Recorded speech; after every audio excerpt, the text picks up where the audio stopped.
Hi, welcome back again to my channel. Today we're gonna make butter chicken and I will use legs. And I have now cutted legs here, but I remove already the skin.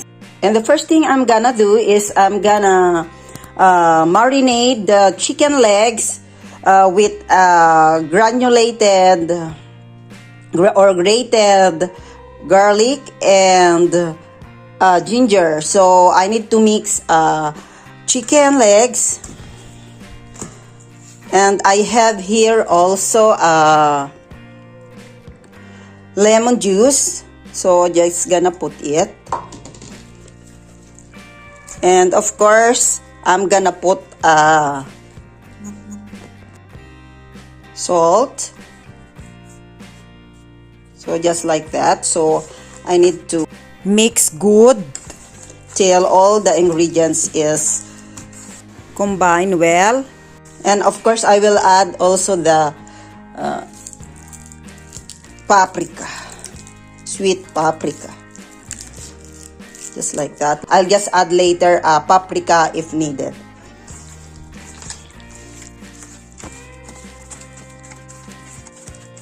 So need mix more like that.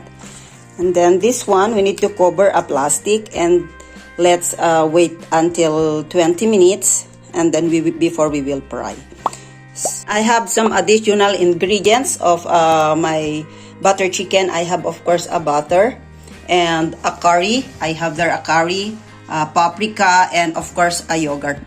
Another kind of curry also, but this one, some ingredients are already in there, so I mix this curry and the another one. So I have also the pepper. We need also 1 tablespoon of sugar, and of course our tomato sauce or tomato paste. It can be also. Now it's already 20 minutes, so we're gonna fry now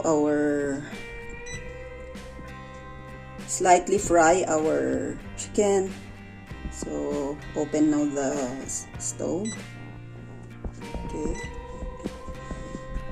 And of course we will put at least little bit oil.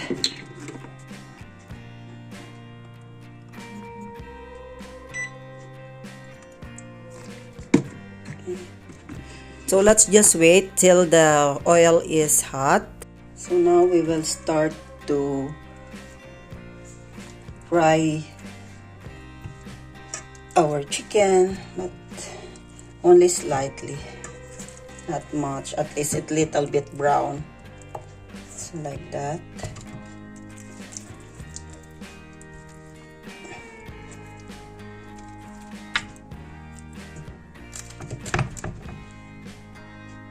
It can be also a chicken breast po. If you make butter chicken, you can make also a thigh or whatever you want to use, but for me I choose this time legs. Ang chicken butter po, I think this one is from India. Yeah, this is a dishes from India, but since I don't have a lot of masala or some another ingredients to put in this, I just put something that I have available at home. So I'll just cook on my own way. And it's not my first time to cook a butter chicken at home. I cook many times. And this really good and very delicious, this chicken butter. So as you see, guys, I'm turning now the other side.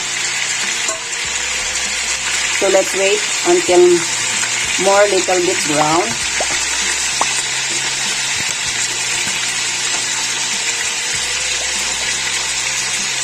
Ayan po, nakikita natin may dugo-dugo pa siya. Still breathing. Okay.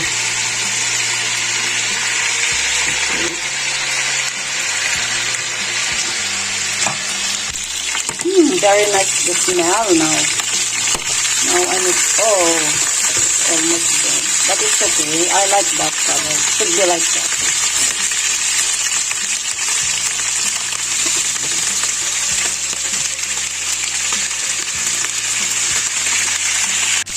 Now I turn it already, so let's wait again to cook the another side, and we will transfer to a big casserole so that I will just also cook here in the casserole. So our chicken need to remove now, like that.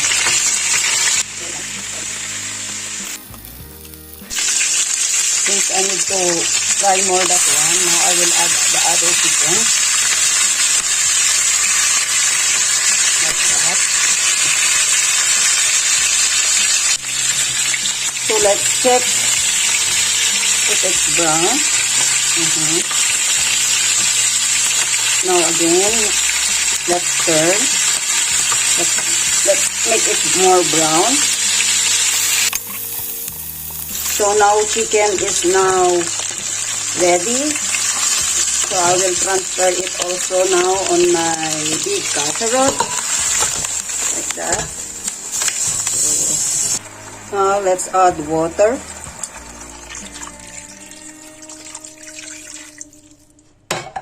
And then our tomato sauce. We'll add the curry as well.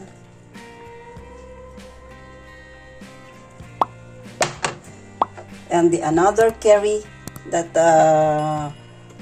have a lot of ingredients.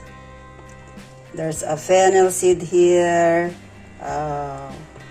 cumin, coriander. See, so I don't need any more coriander or whatsoever because it's already mixed on my another curry.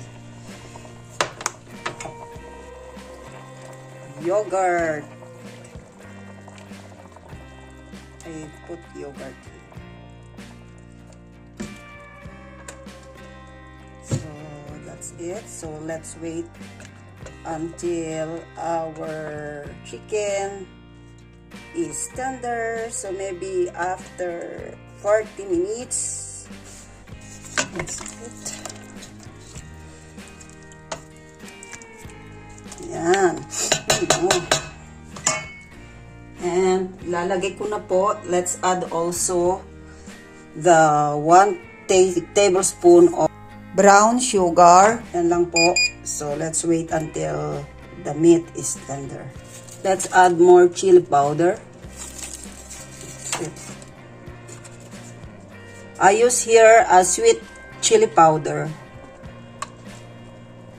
Kasi kakain din kasi yung mga bata, so I prepare the sweet chili powder.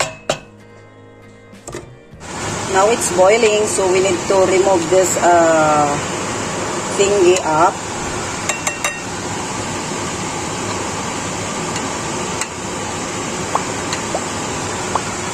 Our chicken is almost done, and sauce is also thickened, so let's just wait more 20 minutes.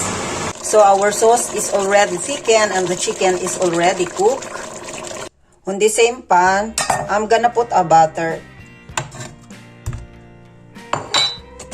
So let's wait our butter will melt, and then I will put our garlic.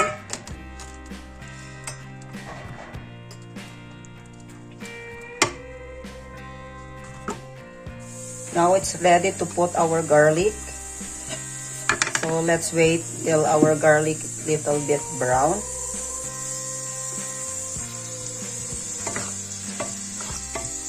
So the garlic is almost brown.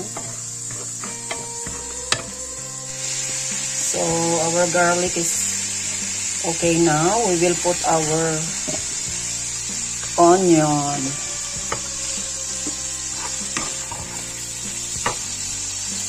So let's wait until the onion is also cooked before we will mix again our chicken.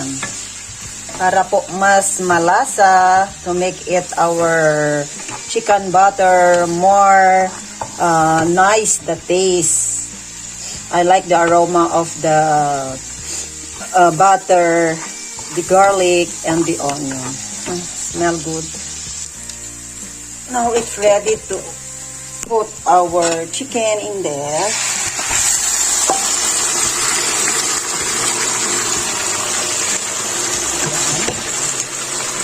So like that. siya. Ang ating butter chicken. Tapos na. More butter on top. And let's eat. The butter will melt. So, that's it. See, as you see, guys, ang ating sauce. Ayan. Wow. See, it's very nice. And the smell. The aroma, really. And the color. See, I didn't put any orange or any color in it. Food color. So, only the curry, cumin, only that one. See, now it's time po to prepare. Ayan na po. Ang butter super delicious and yummy butter chicken. Bango-bango po. Ayan, wow. So yummy. Lasang-lasa po talaga yung butter niya dito. Ayan.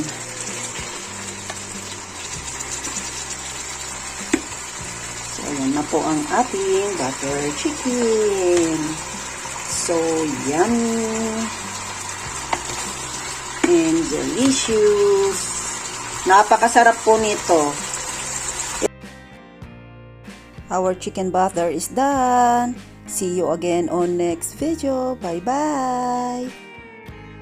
Thank you for watching.